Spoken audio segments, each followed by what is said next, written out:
안녕하세요. 말씀의 검 에스더입니다. 오늘은 배우 신현준에 대해서 말씀드리려고 합니다. 신현준은 독실한 크리스찬으로 알려졌습니다. 그는 그의 신앙을 어머니 덕분이라고 말했습니다. 그의 어머니는 어린 시절부터 신현준에게 성경 말씀을 자주 말하고 삶에 대해 신앙으로 해석할 수 있도록 도와주었습니다.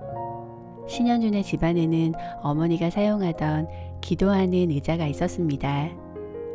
신현준은 기도하는 어머니를 이렇게 회상했습니다.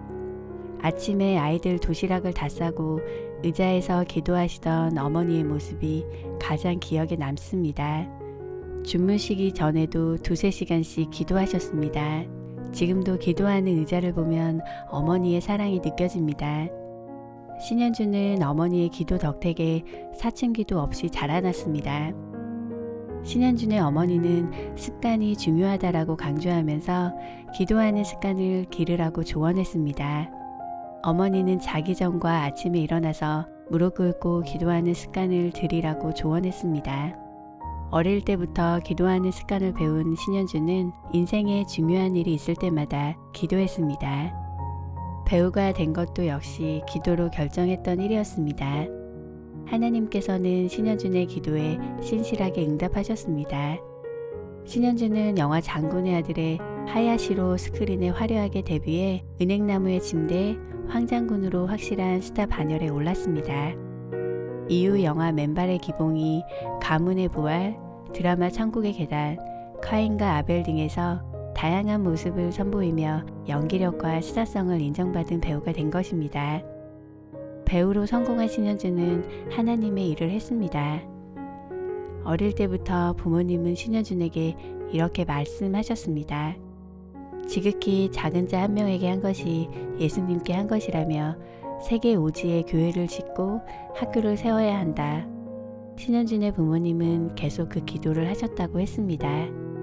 그런데 어느 순간 신현준은 자신도 모르게 그 일을 하고 있었습니다. 신현준은 카자흐스탄에 교회 2곳을 세웠습니다. 그리고 2008년에는 고백이라는 신앙 에세이를 냈습니다. 이 책에는 신현준이 그동안 배우가 아니라 하나님의 아들로 살아온 진솔한 고백이 담겨 있었습니다. 신현준은 이 책의 수익으로 오지의 개척 교회를 세우겠다고 했습니다. 신현준은 꾸준히 아프리카 기아를 도우며 노숙자 봉사와 다문화 가정을 돕고 있습니다. 또한 캄보디아에 기독교 학교를 설립하고 후원하며 지금도 하나님의 나라를 위해서 열심히 전진하고 있습니다. 신현준은 3년 전 SNS에 신앙 고백을 남겼습니다. 나의 계획은 이루지 못하였으나 하나님의 계획은 이룬 줄로 믿습니다.